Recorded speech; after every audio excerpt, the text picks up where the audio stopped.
So my friend Cary, better known as the Fox, also known as the final boss of handheld reviews, just published a new video comparing the Steam Deck OLED and the Switch 2, and I gotta say, it is the most comprehensive comparison that's been done of these two systems yet.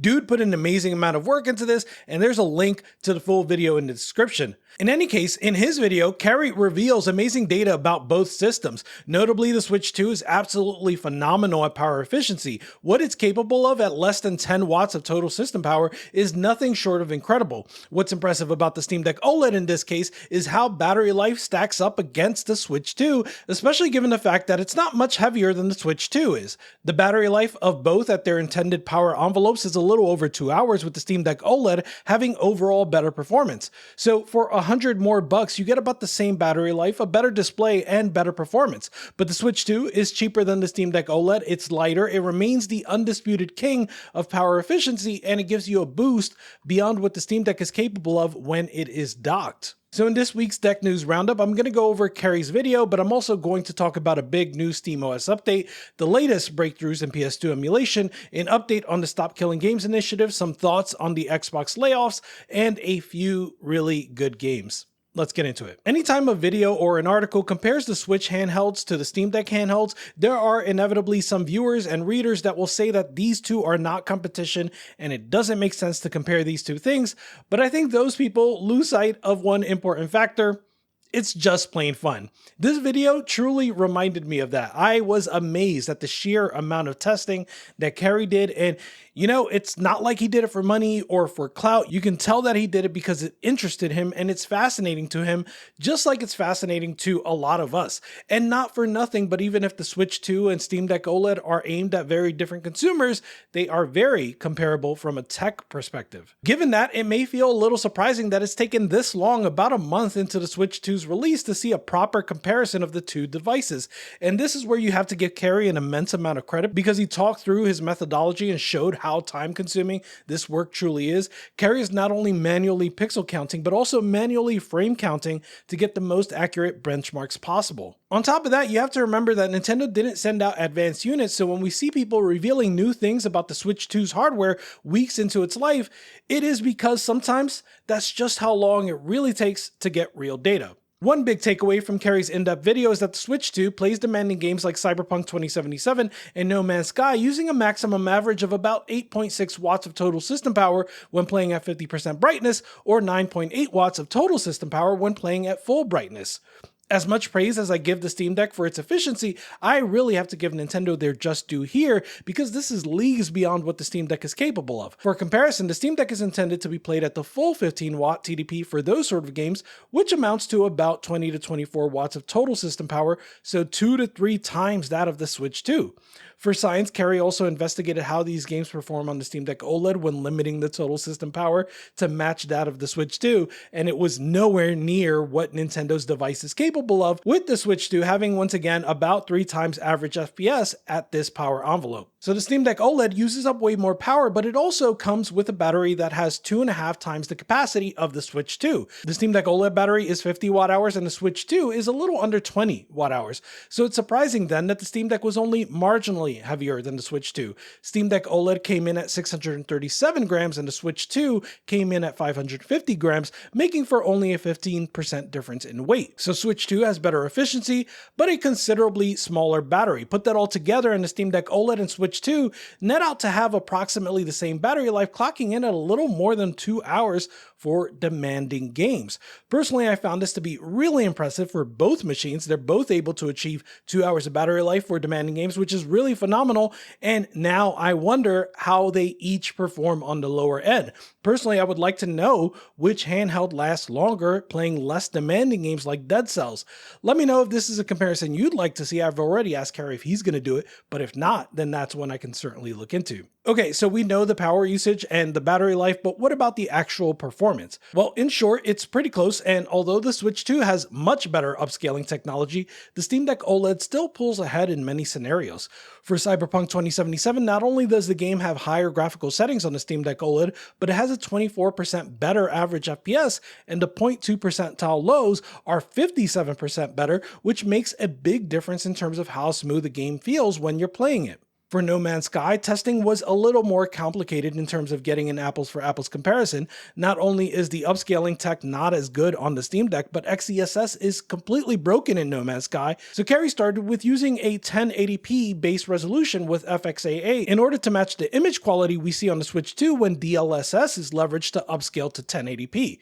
With these settings, Steam Deck OLED has even clearer image quality than the Switch 2, but the Switch 2 is able to pull ahead with 6% better average FPS. Steam Deck OLED still performs 41% better in the 0.2 percentile lows, which again is incredibly impressive considering the difference in native resolution here. So yeah, this is an incredible video by cary, and he touched on some things that I didn't even cover here, like loading times and standby power consumption, so please check out the full video. It is really cool to see where these two handhelds shine. The Steam Deck OLED has overall better performance at its default TDP, but the Switch 2 has remarkable power efficiency and it can outperform the Steam Deck when it comes to docked gaming too. Given that, I really hope that the Steam Deck 2 can get a considerable performance boost when it's docked.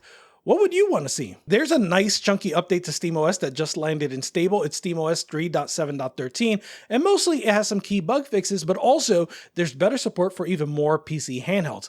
Ironically, there was previously a problem with VRR frame pacing when the performance overlay was on the screen, and Valve has fixed that. Some of you have also reported a Wi-Fi bug on your Steam Deck OLED models, and Valve has addressed that as well. Unfortunately, the experimental support for Wake on Bluetooth for Steam Deck LCD models was pretty unreliable, with wake-ups being triggered spuriously, so Valve has disabled this feature for LCD models while they investigate what is going on. One nasty bug that was fixed, however, was the one where the battery level indicator would get stuck.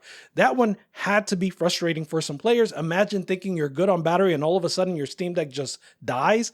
That sucks, and it is a good thing that it was fixed. Valve also say they addressed the issue where volume keys did not properly adjust the volume on the 3.5mm audio connector. This does happen to me sometimes when my Steam Deck comes out of sleep, and I haven't checked to see if this update fixes it. But I'll be honest, I feel like I've seen this bug on and off since I've had the Steam Deck, so I am a little skeptical that it is fully fixed now. I mentioned some accessibility features in a recent video, and this update actually contains them. So that includes optional color filters and a screen reader, which is great for any players that may benefit from these tools. Notably, Valve is also addressing problems on non-Steam Deck platforms too, which is always great to see. They fixed a hang on boot problem with Strix Point platforms, and they added power button support for various PC handhelds, including Ion Neo, Ein, GPD, MSI, One X Player, and even the upcoming Orange Pi. They say they fixed an issue where the Legion Go S trackpad would lose functionality after sleep, but at least for me, the trackpad is still not supported in Steam itself at all. There are certain games where the trackpad works, but if you do a controller test inside of SteamOS, the trackpad never lights up for me, and I believe it's the same for everyone else too. Finally, Valve also fixed some ROG Ally controller issues. I'm happy to see Valve expanding their support beyond the Steam Deck, and I'm definitely looking for more updates as they sort of catch up to where Bazzai is for many of these devices. Likewise, 8BitDo have updated the firmware of 3 of their own controllers so that they're fully optimized to work with Steam. On their X account, they posted that the Ultimate 2 Wireless, Pro 2 Bluetooth, and SN30 Pro Bluetooth controllers, along with all of their inputs, have been fully optimized to work with Steam. Make sure to update your controller firmware and Steam client to the latest version for best performance. This is awesome because it includes native support for Steam Input API, including key mapping that allows mixing controller, mouse, and keyboard commands to suit different scenarios. This also means that if a controller has both gyroscope and analog triggers, well, now both can be configured and used in Steam Input, whereas before you had to choose between an Xbox mode that was compatible with analog triggers but not gyro, or a Switch mode that was compatible with gyro but not analog triggers. So this is pretty neat.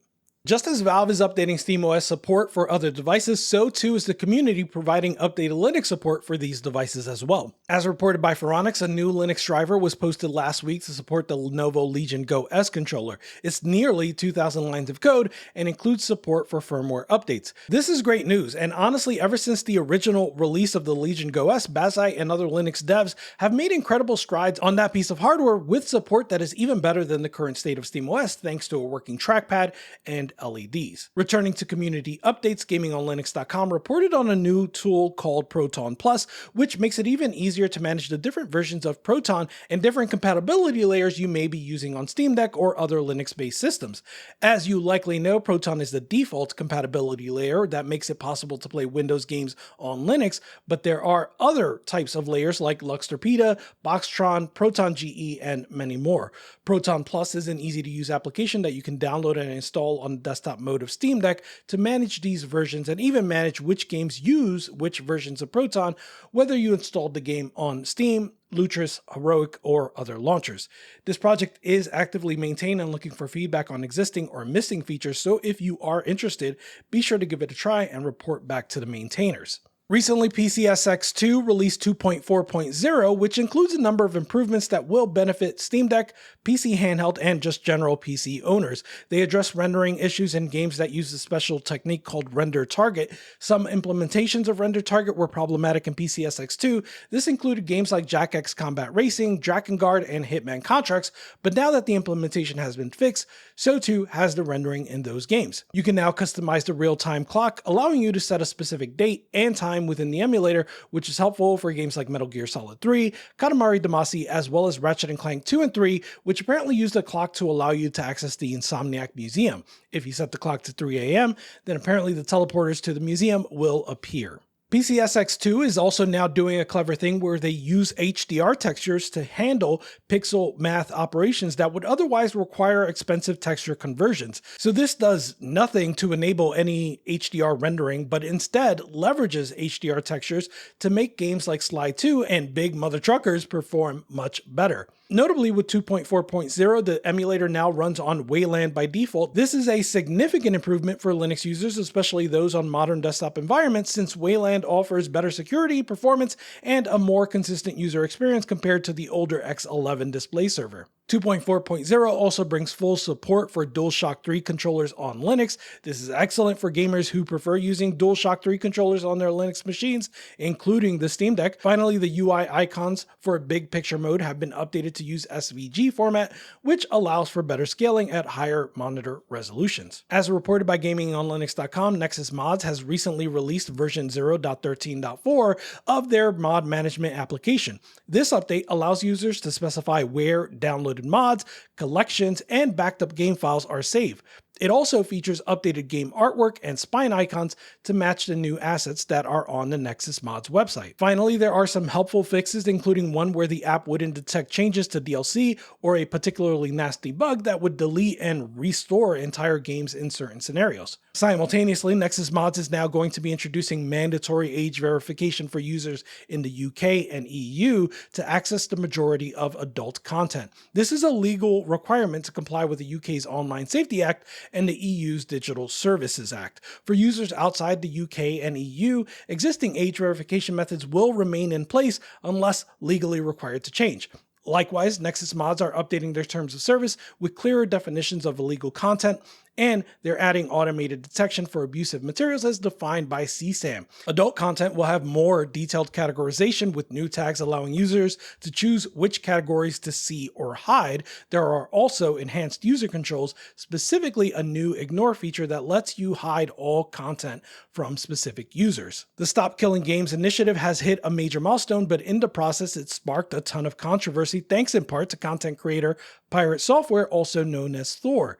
The Stop Killing Games, or SKG movement, was started by Ross Scott, known for his YouTube channel Accursed Farms. According to Scott, the objective of Stop Killing Games is to prevent game developers and publishers from rendering purchased video games unplayable, especially through server shutdowns and especially for games that have significant single-player content.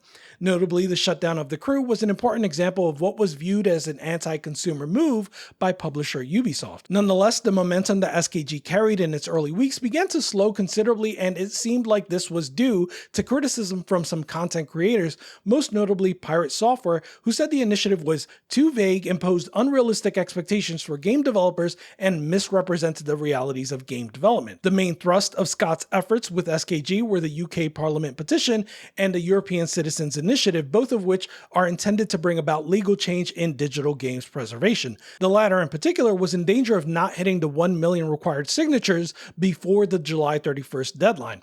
As a result, Scott finally addressed Thor's criticism, saying that Thor was misrepresenting the campaign goals and spreading incorrect information that hurt the campaign, all while refusing to meet with Scott for a reasonable dialogue. This resulted in a surge of support from virtually every content creator in my subscription feed, which has now led to both the UK petition and EU initiative reaching their required number of signatures. Albeit just a first step, this is a huge win for consumer rights protection, with a European gaming industry lobby now being forced to respond.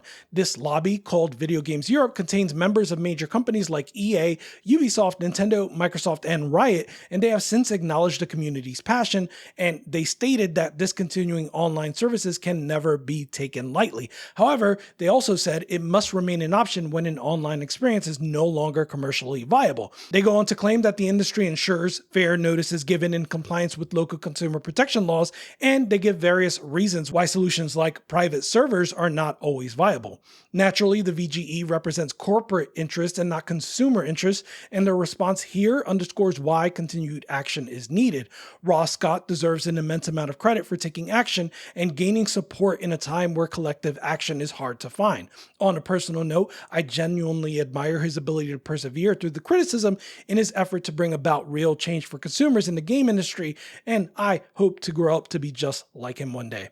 Thanks, Ross. On the subject of consumer advocacy, Nintendo is now facing legal action in Brazil from PROCON-SP, the Sao Paulo branch of Brazil's consumer protection agency.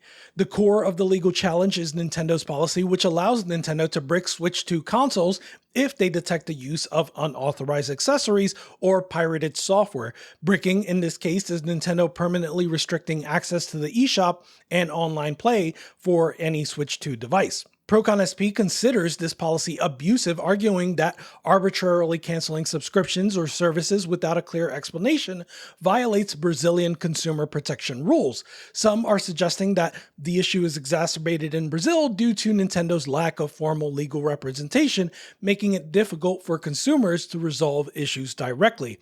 Maybe sour grapes to bring this up now, but it does truly feel like this is why PC handhelds and PC consoles represent the future of gaming, as they are inherently open and convey truer ownership, given that you can open them up and modify them to your heart's content without fear of action from some overlord. Thousands of employees across Xbox, Bethesda, and Activision Blizzard have been laid off in what marks one of Microsoft's largest rounds of job cuts. Unfortunately, this obviously impacts the lives of developers in various studios and disciplines, and furthermore has even resulted in a number of studio closures and project cancellations. This is part of multiple rounds of layoffs affecting Microsoft's gaming division, with even more rumored to be coming. With regard to the games impacted, we know that Xbox first-party studio, The Initiative, has been officially closed, and with it, the highly anticipated Perfect Dark reboot has been cancelled. The initial trailer was promising, showing signs of immersive sim-like gameplay, and although the trailer was criticized for being faked, one former employee came to the trailer's defense in light of the news, saying that the demo is actually in-engine. He explained the nuance of a demo like this, where there is some fake stuff and some real gameplay systems that work just good enough to look good in this video, which is fairly typical for many trailers and demos of this sort. Another game that was cancelled was Rare's visually stunning adventure game titled Everwild. Turns out this game had been in development for a decade, seen multiple reboots, but now is officially cancelled. An unannounced sci-fi MMO from the developers of Elder Scrolls Online has also been cancelled. This one was in development since 2018, and reportedly Phil Spencer enjoyed early demos so much that the controller had to be pulled away from his hands. But even that wasn't enough to save it from the axe. Layoffs have also affected other major studios, including Turn 10 Studios, the makers of Forza Motorsport, and King, who created Candy Crush. Various studios that help make Call of Duty games, including Raven Software, Sledgehammer Games, and High Moon Studios, have been impacted as well. Likewise, Halo Studios and the maker of State of Decay, Undead Labs, have also been hit with layoffs. Some games are confirmed to be safe. Thankfully, the Blade game that is in development by Arcane Leon is confirmed to still be in active development, despite early rumors that this game had been cancelled as well.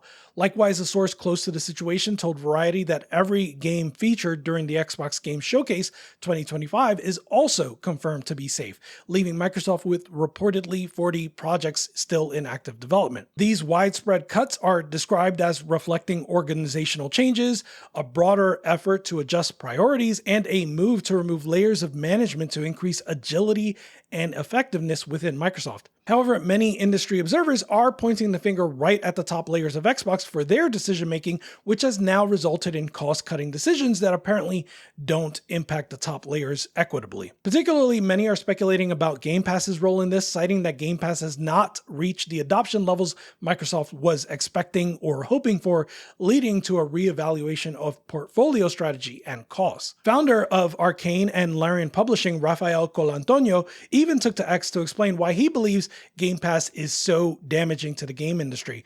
Colantonio said, quote, "Game Pass is an unsustainable model that has been increasingly damaging the industry for a decade, subsidized by Microsoft's infinite money, but at some point reality has to hit. I don't think Game Pass can coexist with other models. They'll either kill everyone else or give up." Likewise, there is speculation that Microsoft's substantial investment in generative AI infrastructure, an $80 billion commitment, is influencing these cost-cutting measures in other divisions, including gaming.